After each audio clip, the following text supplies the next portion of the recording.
contigo, que Cristo ha muerto por ti, que es verdad, que Dios es bueno, que es verdad. Pero yo os voy a predicar, hermanos, porque se predica mucho del amor, se predica mucho de todo esto, pero yo voy a predicar de la ira de Dios. Porque Dios tiene ira. Y esto no es un cuento filipino, esta es la palabra de Dios, hermanos. Dios tiene ira, hermanos. Y mirad, a medida que vayamos entrando al mensaje, vamos a ir viendo cosas terribles y maravillosas. Pero terribles también, ¿eh? Y me va a ayudar mucho el hermano con la pantalla, porque ahora en el barrio de España estamos muy habituados a poner esto. Y vamos a ir poniendo los textos así, vamos aclarando mejor. Os voy a predicar de la ira. Mirad, hermanos, la ira de Dios, porque Dios tiene ira y lo vamos a ver en la Biblia. La ira de Dios es una ira santa, y la ira de Dios no es una ira explosiva como la del hombre, que nos enojamos cuando tocan nuestra parcela, cuando nos perjudican, nos airamos, y es una ira, hermanos, que nace del orgullo, o nace de mi envidia, o nace de tantas y tantas cosas.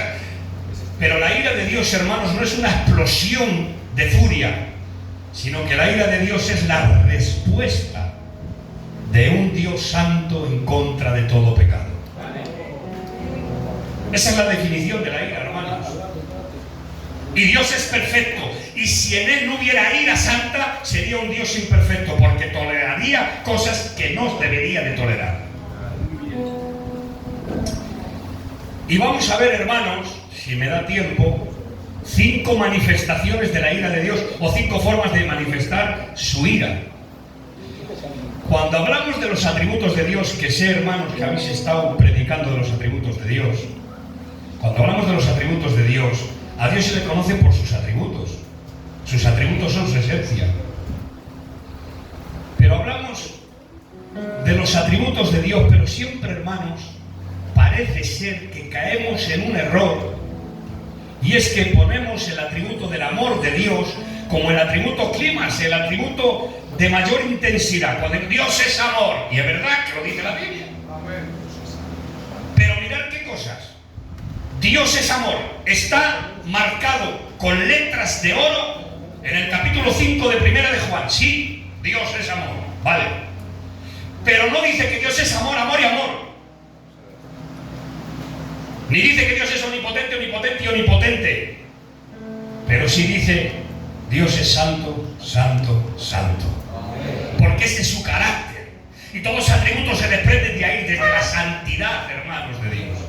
Por lo tanto, ponemos el amor de Dios como un atributo clímax, pero tengo que deciros que en Dios no hay tensión en sus atributos. No hay un atributo mayoritario que otro, no. Porque al igual que Dios es 100% amor, también es 100% justicia.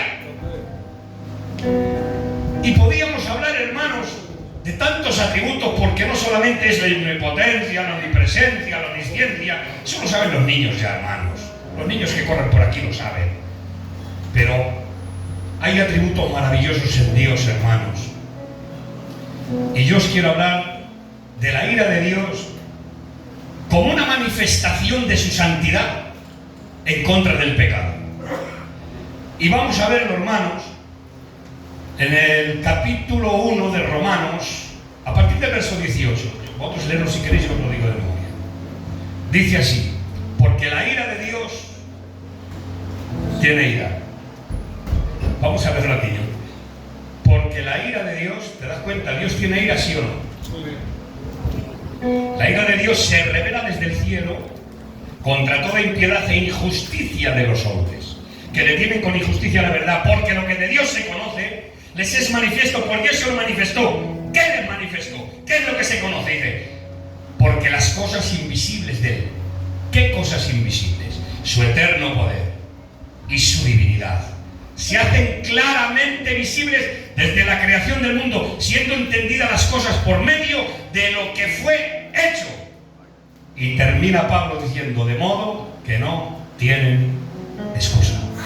El hombre no tiene excusa. Hermanos, lo que está diciendo Pablo aquí es que la ira de Dios se revela desde el cielo contra toda impiedad e injusticia de los hombres que detienen con injusticia la verdad. Y dice, porque lo que de Dios Dios se conoce? ¿Qué se conoce de Dios? Dice, su eterno poder y divinidad. ¿Cómo? Dice, porque se hace claramente visible desde la creación del mundo, siendo entendidas las cosas por medio de lo que fue hecho, de modo que el hombre no tiene excusa. Lo que está diciendo Pablo es que la creación está hablando de la existencia y del poder de Dios. Que cuando te levantas por la mañana y abres la ventana y entra un rayo de sol en tu casa, el sol está glorificando a Dios y está hablando de su poder y de su existencia. El aire que respiras, cada vez que respiras, si haces así, mira, cada vez que haces así, inhalas misericordia. Y hermanos, mirad si esto es así, si es misericordia de Dios que inhalamos al respirar, que aun los impíos, los blasfemos, los pecadores, la Biblia dice que Dios da vida y aliento ¿a quién? A todos. Aun la vida de los impíos está en Dios, le pertenece a Dios. Por eso la vida y la muerte están en Dios, hermanos. Y tengo que deciros que el Salmo 19 dice: los cielos cuentan tu gloria y el firmamento habla de la obra de tus dedos.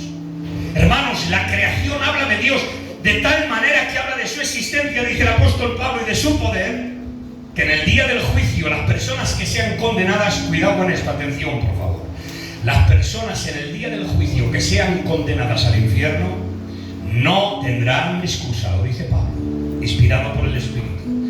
No le vas a poder contar, no le van a poder contar ningún cuento filipino a Dios. Es que yo no sabía, yo no entendía, porque los cielos cuentan su gloria y el firmamento habla de la obra de sus dedos. La creación habla del poder y de la existencia de Dios. Y dice que su ira se revela constantemente, en presente. Y se revela contra toda impiedad y injusticia de los hombres. Son dos cosas. Impiedad, ¿qué es la impiedad? Lo contrario de piedad. Cuando hablamos de un pecador decimos un impío. En cambio, cuando hablamos de un santo, por ejemplo, la Iglesia Católica a los papas les ponía Pío XII, Pío X, quiere decir santo. Por eso dice que se revela contra toda impiedad. ¿Qué es la impiedad? Todo aquello que ataca el carácter santo de Dios. Eso es impiedad. Y dice, y también contra la injusticia de los hombres. Claro, porque Dios se revela su ira contra la injusticia. Si nosotros, siendo malos, hermanos, si hombres que solemos caer, debilitarnos con efectos, con tantas cosas, somos capaces de airarnos cuando vemos una injusticia. ¿O no, tío Jani? Cuando hacen una justicia con una casa, cuando hacen una injusticia con un matrimonio o con un hombre, y de verdad que te da mucha rabia. Y pasas mala noche diciendo: ¿qué injusticia han hecho con esta casa? ¿Qué injusticia han hecho con ese hombre? ¿Qué injusticia han hecho con este matrimonio? Y yo te digo: pero bueno, hijo, ¿por qué te airas tanto si no te toca nada? Es una familia tuya. ¡No! ¡Pero es injusto! ¡Ah! Y tú eres capaz de airarte porque ves una injusticia. ¿Cuánto no más el juez justo de toda la tierra? Y ahora, hermanos, quiero hablaros,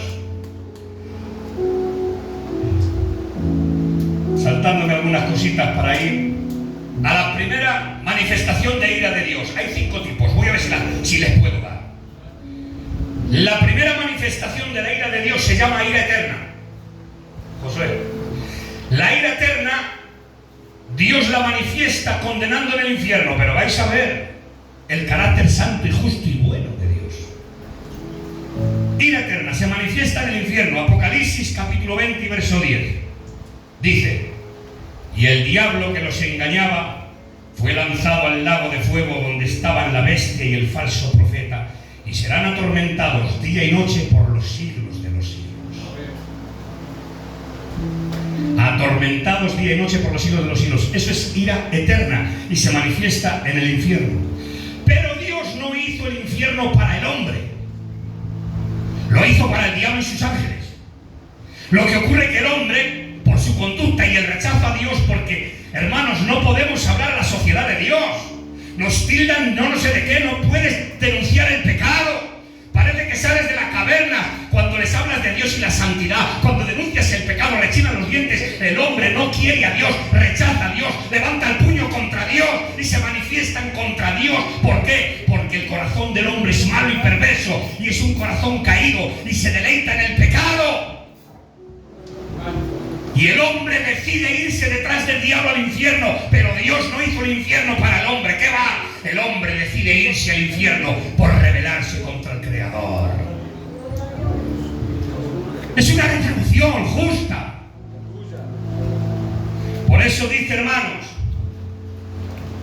la Biblia nos habla de una disciplina y un azote, porque hay una diferencia entre la retribución y el castigo. Vamos a poner este texto, por favor. Romanos 1:27. Ponle. Hay una diferencia entre la retribución, que yo lo voy a explicar, y el castigo. Mira. Y de igual modo, también los hombres, dejando el uso natural de la mujer, el que le entienda, se encendieron en sus lascivias unos con otros, cometiendo hechos vergonzosos hombres con hombres y recibiendo en sí mismos la retribución debida a su extravío. La retribución debida a su extravío. Es una retribución. No es un castigo. Compadre pastor, no es un castigo. Es una retribución. Porque el castigo, escuchad bien, abrid los ojos, que de otra cosa no sabré, pero de esto menos. El castigo es para los hijos. ¿Qué os parece? El castigo es para los hijos. Porque el castigo tiene como meta que te arrepientas. ¿Dónde está eso? Hebreos 12:6. Dios al hijo que ama disciplina y azota a todo aquel que recibe por hijo. El azote es el castigo. Pero dice que disciplina. Cuando hablamos de disciplina conectamos rápidamente con castigo. La Biblia no dice eso. La disciplina bíblica quiere decir enseñanza, educación, orden, obediencia. En el colegio hay una disciplina, no me digáis que no. Se entra a las 9 de la mañana, no se puede hablar con el compañero, no se come chica en clase. Eso es una disciplina. En la mili, mi cuñado que hizo la mili, el Antonio, hay una disciplina. A las 5 de la mañana dan el toque de queda y hay que estar en fila y uniformado. No te puedes quedar en la cama, si no al calabozo. Hay una disciplina.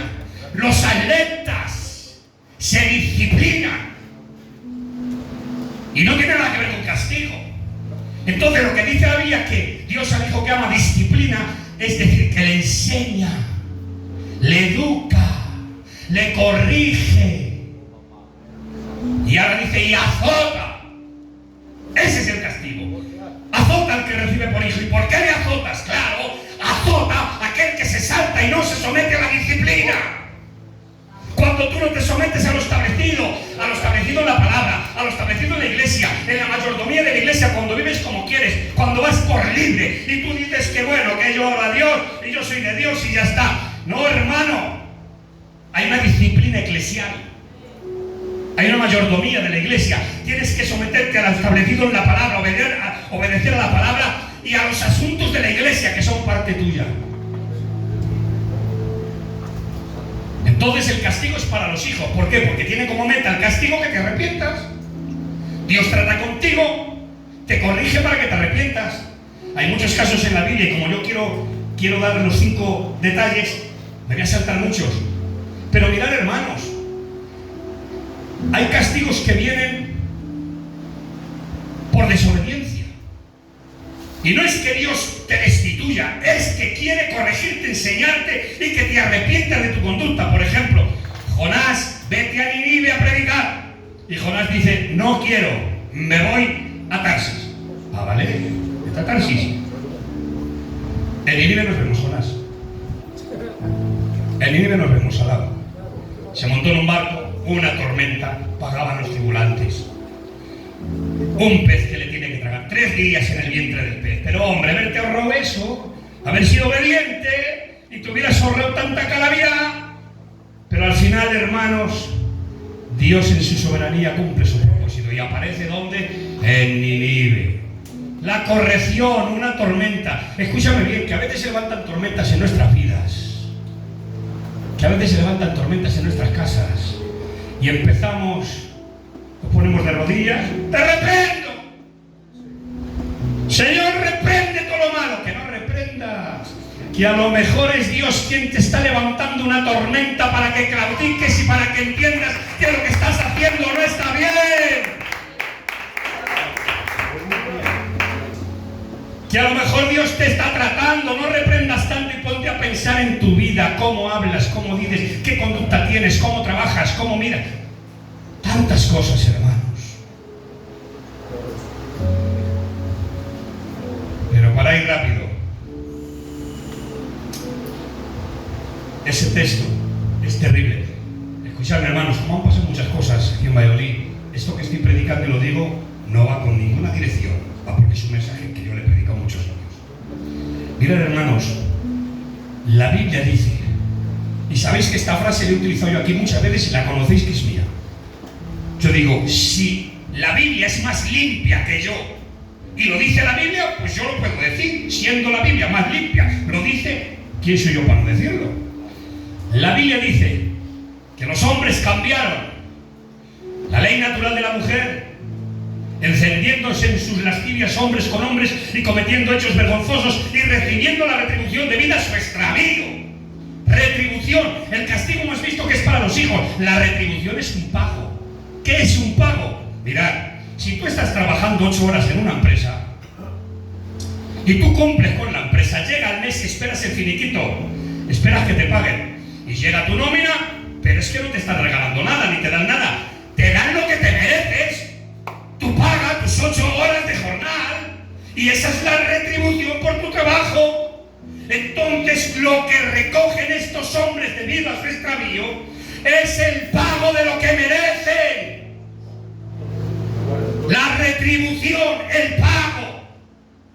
Y dice también, así mismo las mujeres cambiaron la ley natural porque es en contra de naturaleza. Y habiendo conocido a Dios, no le glorificaron como a Dios ni le dieron gracias, sino que se envanecieron en su razonamiento y cambiaron la gloria de Dios incorruptible por la gloria del hombre corruptible, de imágenes, de cuadrúpedos, de reptiles. Hermanos, es tanta la vanidad del corazón del hombre, es tanta la maldad del corazón del hombre que escarbas, escarbas, escarbas y nunca llegas al fondo. Pero esa ira, hermanos, se manifiesta en el infierno. Vamos a la segunda manifestación de ira. Ira escatológica. La ira escatológica quiere decir que Dios tiene diseñado un día para derramar su ira. Y no hablamos de los juicios de la gran tribulación. Hablamos del juicio del gran trono blanco. Un día. Mirad si esto es así. La ira escatológico corresponde al último gran día del Señor, no a los juicios de la gran tribulación, el juicio del trono blanco. Vamos a poner, si queréis ponerlo, Romanos capítulo 2 y verso 5. Mirad dónde está el texto. La base de esta doctrina. Pero por tu dureza y por tu corazón no arrepentido atesoras para ti mismo ira, para el día de la ira, el día de la ira y de la revelación del justo juicio de Dios. Está hablando del juicio del trono blanco. Sabéis, hermanos, que va a haber un último juicio, y en la última época, donde se tendrán que levantar y resucitar todos aquellos que no han resucitado antes, y eso será un juicio de condenación. Ahí no va a haber salvos. La iglesia ahí no está, los creyentes ahí no están. Se han levantado en la resurrección los que tienen que ser enjuiciados por sus obras. Y dice, por la dureza de tu corazón no arrepentido. Hermanos, ¿sabéis que no arrepentirse crea dureza en el corazón? Y el crear dureza en el corazón, mirad, hace muchos años leí una frase de un teólogo, se me quedó grabada, hace muchísimos años. Y decía este teólogo: comete el mismo pecado 3 veces y llegarás a pensar que es lícito. Tú cometes el mismo pecado 3 veces y al final comes, te limpias el morro, no pasa nada. Es que no te das ni cuenta, tu corazón se endurece. El no arrepentirte crea dureza de corazón. Que Dios nos ayude, hermanos. Que esto no es un mirar. Este mensaje que estoy predicando, lo he predicado en algún sitio más, porque este mensaje me ha dado el Señor y es mi forma de ministrar. Mirad, no quiero alegrar el oído a nadie. Ni quiero que me des palmadistas. Que quiero que salgas del culto confrontado con la palabra. Para que mejores igual que yo. Para que seamos mejores creyentes.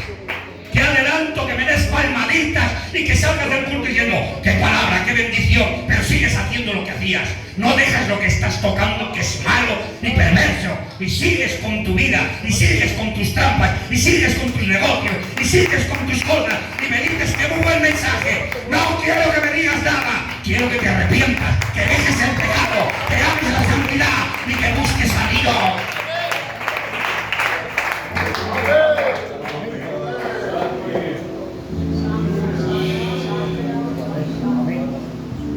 Vamos a pasar a la siguiente. Fijaros, hermanos, si Dios es justo, es bueno y santo, que al igual que hay galardones, diferentes galardones, también hay diferentes grados de castigo. No me preguntéis cómo es, porque la Biblia no lo revela. Lo que sí revela es que hay diferentes grados de castigo. Si no lo sabéis, así os enteráis. Mirad, hermanos,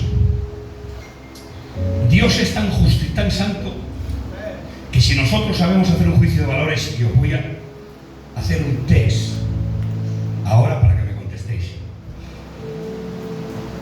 ¿Podríamos, siendo justos, condenar a un borracho o a un estafador o a un mentiroso la misma condena, perdonadme, hermanos, la frase, que a un asesino, que a un terrorista, perdonadme la frase, que a un pederasta?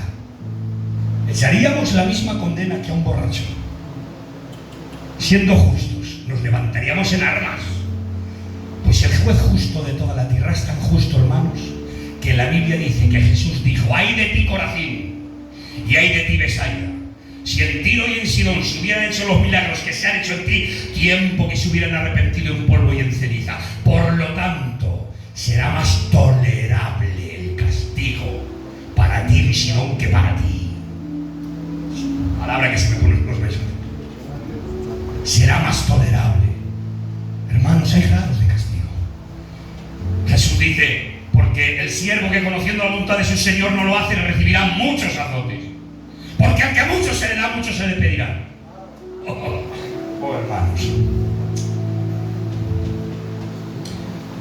Vamos a la tercera manifestación de ira. Yo estoy gozando, pero vosotros más. Tercera manifestación de la ira, hermanos. Mirad, aquí yo sé que algunos se van a fundir los plomos, pero yo te lo voy a explicar. Esta ira o manifestación de ira de Dios se llama ira de siembra y cosecha. ¿Cuántas veces hemos escuchado, hermanos ancianos y jóvenes, y las hermanas, todos, cuántas veces hemos escuchado: lo que siembras recoges? Toda la vida. Pues no es verdad. Lo siento, no es verdad. La Biblia nos dice que eso no es verdad. Lo que siembra recoge, sí. Ahora te lo voy a explicar. Gálatas capítulo 6 dice: no erréis, Dios no puede ser burlado. Todo lo que el hombre sembrare, eso también cosechará. Y ahora dices tú: ahí está. Lo que el hombre siempre recoge, lo dice la Biblia. Dice: Dios no puede ser burlado. Lo que el hombre sembrare cosechará. Si lo que siembras recoges, hermanos, uno dice: hombre, siembras tomate, recoge tomate, siembras patatas, recoge patatas. En la ley de la siembra natural, sí. Pero estamos hablando del mundo de Dios, del mundo espiritual. ¿Cuántas veces has sembrado, hermana, hermano y hermano? Tú sabes, porque a mí me ha pasado y a ti también. ¿Cuántas veces has sembrado bien para una casa, para una hermana, para una amiga, para un hermano? De verdad que te has fundido por hacerles bien. Te has desgastado tu tiempo, tus visitas, tu compañerismo, tu ayuda.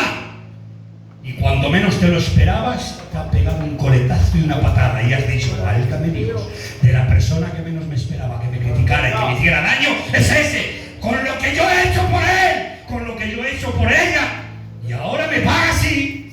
Hombre, pero no dices que lo que se siembra se recoge. Lo has sembrado muy bien, pero te ha pagado muy mal. A mí me ha pasado y a vosotros también. Entonces no funciona.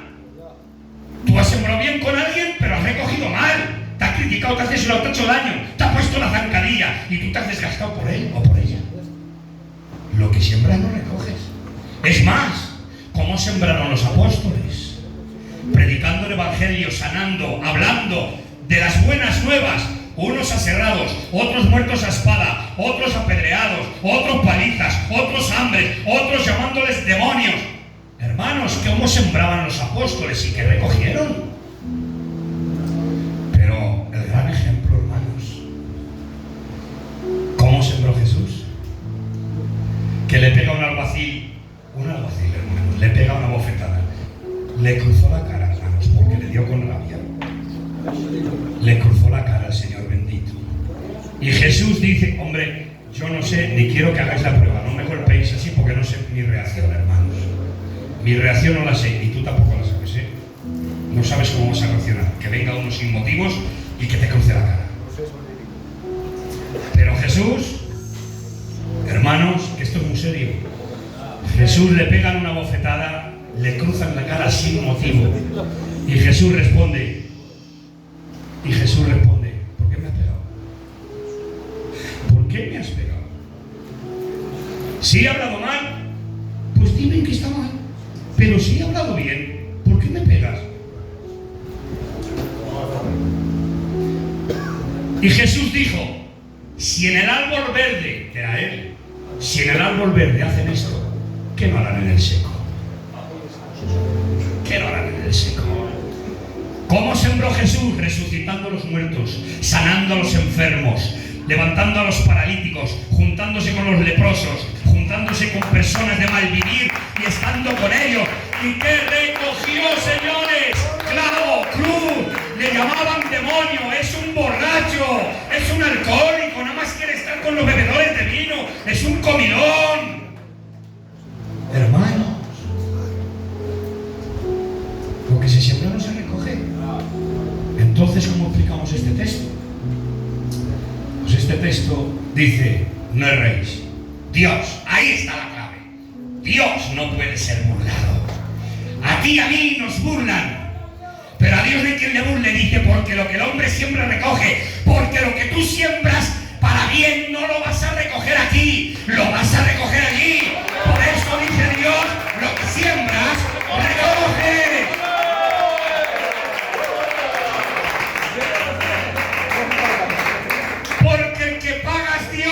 Yo no te voy a pagar, y como te paga Dios, dice, tú siembra, que vas a recoger, pero no esperes aquí. Aquí no, es allí.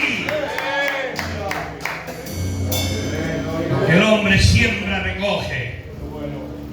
Por eso lo entendí. ¿Sabéis por qué yo entendí ese texto, Quique? Lo entendí, hermanos. Lo entendí así, me habló Dios de tal manera, lo entendí por el contexto. El siguiente verso dice,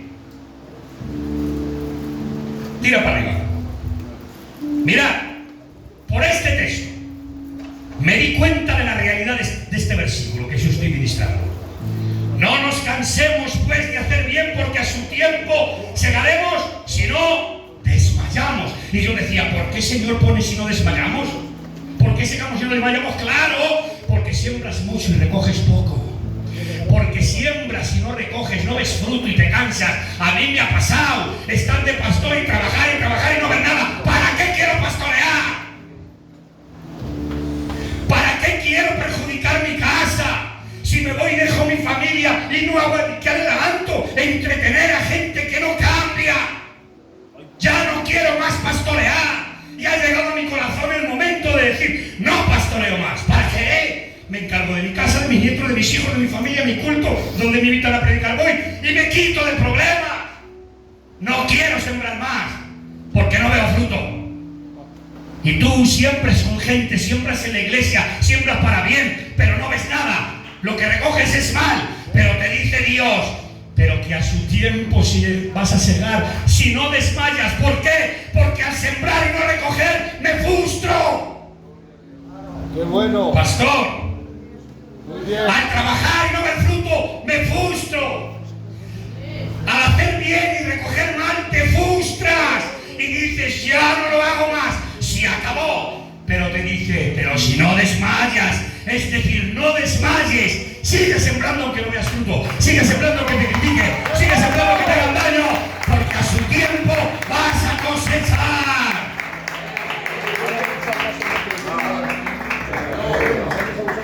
Lo entendí por eso, no desmayes, tú sigues sembrando, porque aquí no tienes que esperar la recompensa.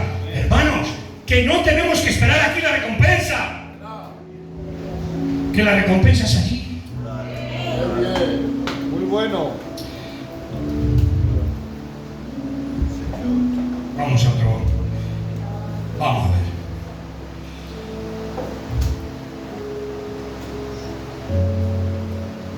Cuarta forma. Y me queda la quinta, que esa me da pánico predicarla. Cuarta manifestación de ira.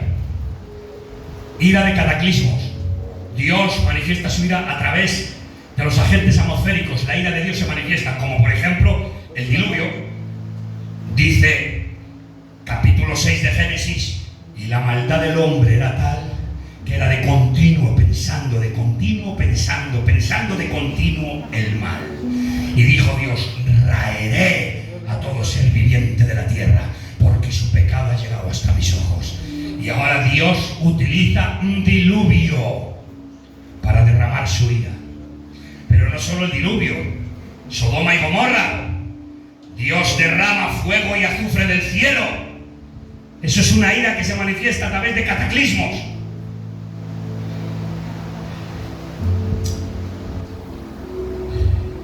Por eso digo que a veces, hermanos, hay tormentas, hay momentos, hay cosas donde Dios manifiesta su ira. Y la manifiesta a veces con su ira alta, pero con nosotros es muy paciente, porque dice un texto de Romanos: o ignoráis, fíjate qué texto, o ignoráis, escuchadme bien que este es el broche, o ignoráis su benignidad, paciencia y longanimidad, ignorando que su benignidad te guía al arrepentimiento. Traducido, porque no lo habéis entendido, porque este texto es difícil, sé que no lo habéis entendido, pero yo os lo explico. Dice el apóstol Pablo: o ignoráis su benignidad, que Dios es bueno. Dice: ignoras que Dios es bueno. Paciencia, que Dios es paciente. Dice: y longanimidad, que tiene una paciencia y una bondad amplia, larga, duradera. Ignorando, dice, e ignoras que Dios sea bueno y tenga una paciencia larga contigo, ignoras que es para guiarte al arrepentimiento. Lo que está diciendo es que a veces Dios se comporta con nosotros de una manera bondadosa y buena y con una paciencia larga, y no emite juicio, porque nos quiere tratar para que nos arrepintamos, nos quiere ganar por amor y no con vara.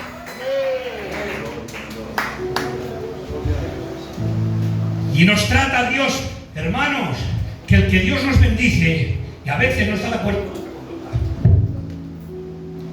el que Dios nos bendiga a veces y nos trate con bondad y con paciencia y con bendición, eso no quiere decir que Dios esté de acuerdo contigo, que a lo mejor no estamos andando como debemos y Dios nos bendice. Pero claro, ¿por qué? Porque Dios quiere que llegues a la conclusión: con lo malo que soy, Señor, con lo que estoy haciendo, y bendices mi casa, pues eso te da que a tirarte de rodillas y decir: perdóname. Claro, ese es el trato. Y bueno, vamos al quinto y último. Lo estoy haciendo que para que un mensaje de una hora, lo estoy haciendo que para que te... Vamos a este último, hermanos. Finalizamos con este. Este es muy fuerte, esta forma de manifestar la ira de Dios ira se llama ira de abandono. Es muy fuerte, hermanos. De verdad que me da fatiga predicarla, pero es que es la Biblia.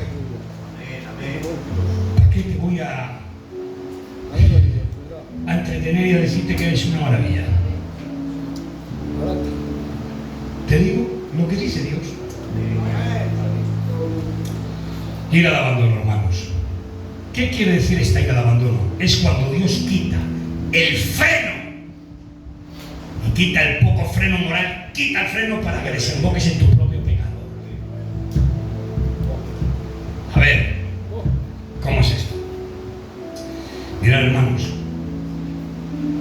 el libro de Romanos, en el capítulo 1, si lo ponemos mejor, vamos a poner el verso 24, después el 26 y después el 28. Miren, el 24, después pasamos a mirar. Por lo cual también Dios los entregó. Esto es una entrega judicial. No es que te coge de la pechera, es que te quita la restricción, te deja. Dios les entregó a la inmundicia, a la concupiscencia de sus corazones, de modo que se deshonraron entre sí sus propios cuerpos. Verso 26. Por eso Dios les entregó, segunda entrega, otra entrega judicial, a pasiones vergonzosas, pues son sus mujeres cambiaron el uso natural por el que se encuentra la naturaleza. Verso 28. Y como ellos no aprobaron tener en cuenta a Dios, Dios les entregó, tercera entrega judicial, a una mente reprobada para hacer cosas que no convienen. Luego entonces, hermanos, vemos tres entregas judiciales, y permitirme estos 10 minutos a finalizar con mucha gloria, porque os voy a dar un respiro. Estos son tres entregas judiciales. Quiere decir, Dios les entrega, dice, a la concupiscencia de sus corazones. Dios les entrega a pasiones vergonzosas. Dios les entrega a una mente reprobada.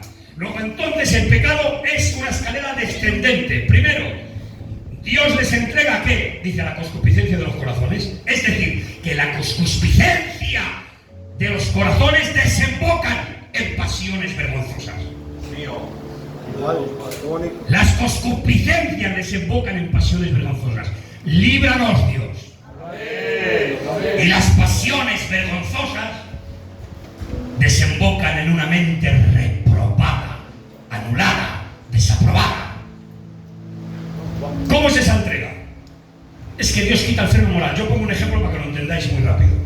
Y los que saben de caballos más. Mirad, cuando hay un caballo en la cuadra y lleva muchos días sin salir, cuando le saca el jinete y se monta en el caballo, le pone el bocado, pero el caballo sale disparado, y va donde él quiere, pero tú con el bocado le sujetas. Y el caballo tira para la izquierda y tú le sujetas para la derecha.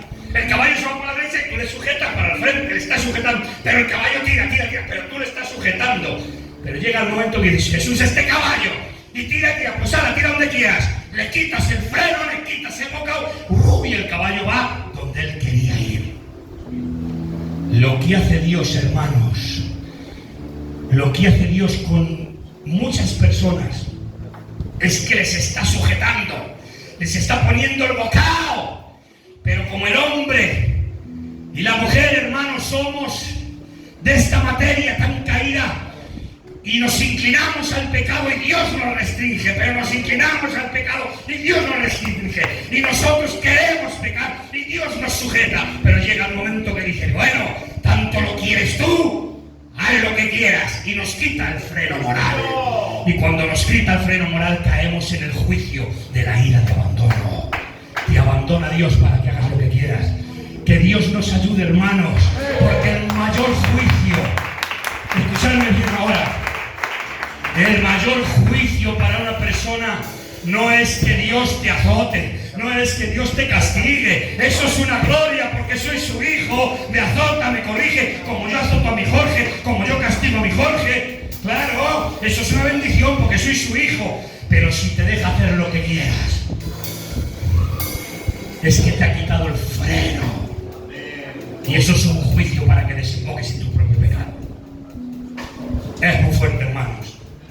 Y aquí, para el final, hermanos, prestarme estos minuticos últimos, que vamos a terminar muy bien.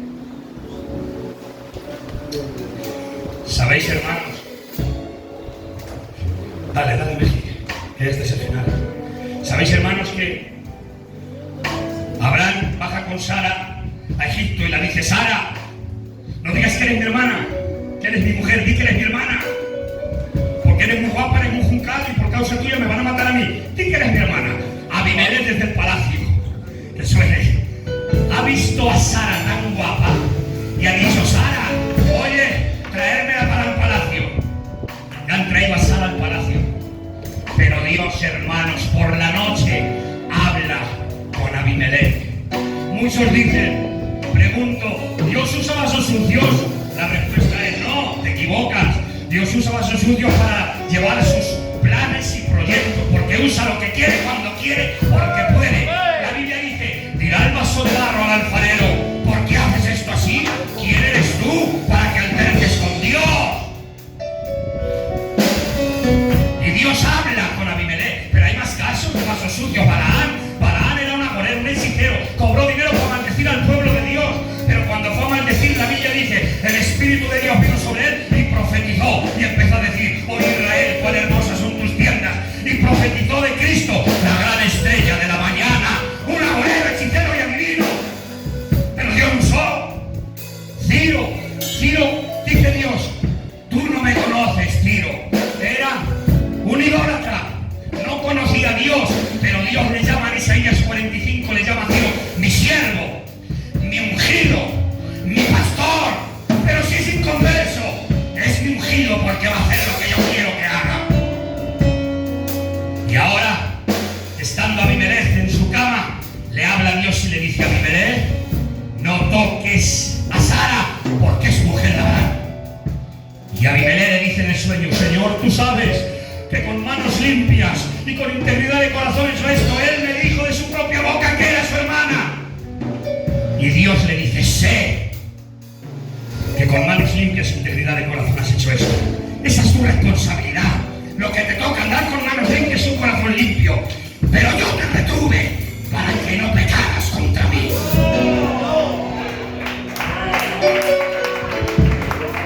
Si no te retengo, Abimelech, pecas y tocas a Sara. Te he retenido yo, te he restringido. Tú crees que ha sido por tus manos limpias y por tu corazón noble. Esa es tu parte, pero he sido yo quien te ha retenido. Hermano, si no eres peor de lo que eres, si no soy peor de lo que soy, es porque Dios nos restringe, es porque Dios nos sujeta.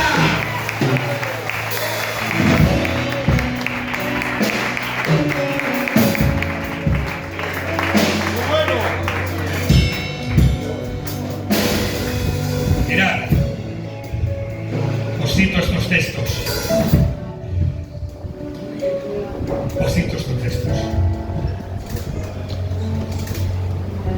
Las obras externas son consecuencias de deseos internos o clases internas. Hay más referencias en nuestras concordancias y en la Biblia a la ira y al infierno que al amor de Dios y al cielo. ¿Sabéis quién predicó en la Biblia más que nadie del infierno? Cristo. Habló más del infierno que del cielo, por algo será. Y mirad, hermanos, no hay defecto en el carácter de Dios. Sin embargo, si Él no tuviera una ira santa, sí lo había. Sería un Dios imperfecto. Mirad, Salmo 95:11. Juré en mi ira, no entrarán en mi reposo. Venga, necesito eso que ya finalizamos. Apocalipsis capítulo 6, verso 16. Y decían a los montes que a las rocas: caeré sobre nosotros y escondernos de la presencia del que está sentado en el trono y de la ira del Cordero. Tesalonicenses 1:10. Quien nos libra de la ira venidera. Salmo 7:11. Dios está irado contra el impío todos los días. Mateo 3:7. Juan el Bautista advierte a sus oyentes que huirían de la ira venidera. Lucas dice: temed aquel que puede destruir el alma y el cuerpo en el infierno. A este temer, está hablando de Dios. Oh, hermanos, el conocimiento de Dios, su omnisciencia.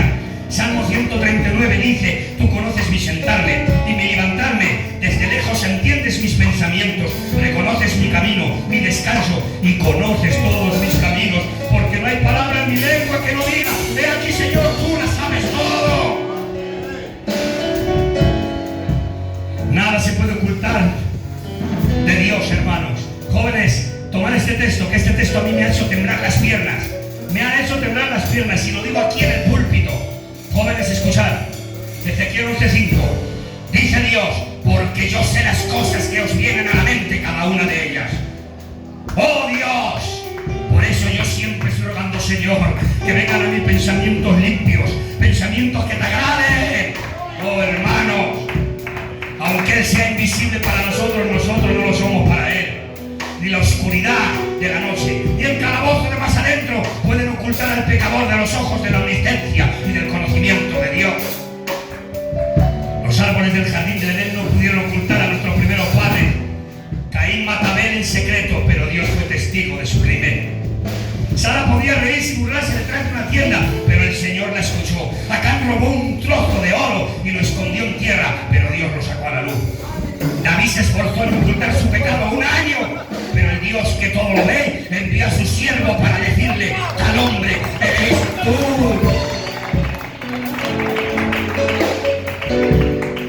Salmo 98. Pusiste nuestras iniquidades delante de ti, nuestros pecados secretos a la luz de tu rostro.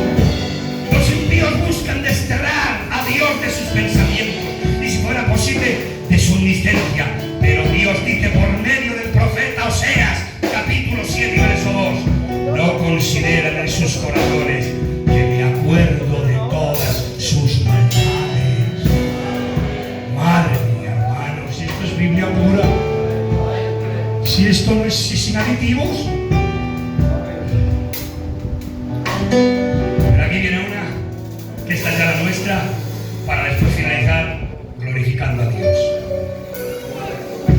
Pero el descanso del creyente, tu descanso, escúchame bien ahora, tu descanso, el descanso del creyente está en el Salmo 103, verso 14, que dice: Él conoce nuestra condición y se acuerda de que somos polvo. La incapacidad de nuestra expresión no podrán en peligro nuestras oraciones, porque dice la Biblia: acontecerá que antes que llamen, yo les responderé, y mientras estén hablando, yo les oiré. Y atención, hermanos, Él previó cada una de tus caídas, cada una de tus desobediencias, cada uno de tus pecados. Él lo previó. Pero con todo y con eso, te dice, como dijo a Pedro cuando cayó y pecó, hoy te dice Dios: ¿me amas? ¿Me amas? Si le amas, tienes arreglo. Si le amas, puedes restaurarte. Si le amas, puedes venir al altar. Si le amas, hoy hay solución para tu vida y tu casa. Y mirad, hermanos, Pedro está con los discípulos, acaba de negar al maestro, pero Jesús resucitado le dice: Pedro, ¿me amas más que estos? Ahí aparecen, hermanos, dos verbos griegos. Dos verbos griegos aparecen ahí. Uno es agapao y otro es filio.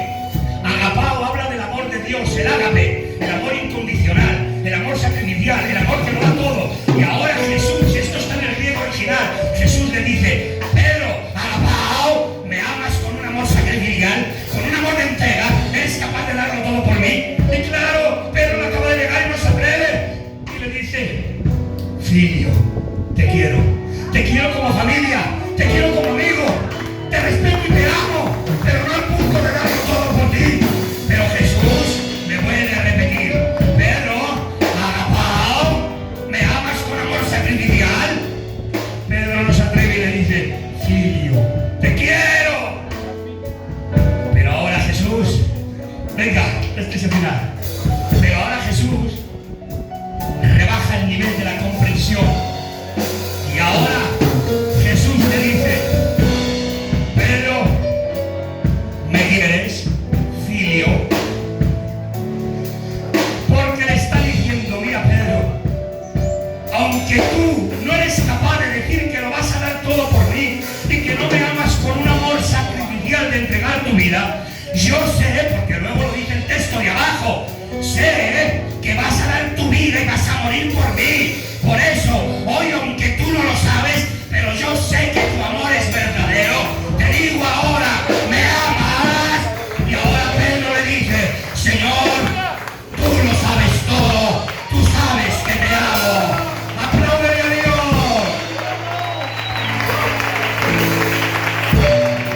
¡Gloria a Dios! Gloria a Dios. Amén.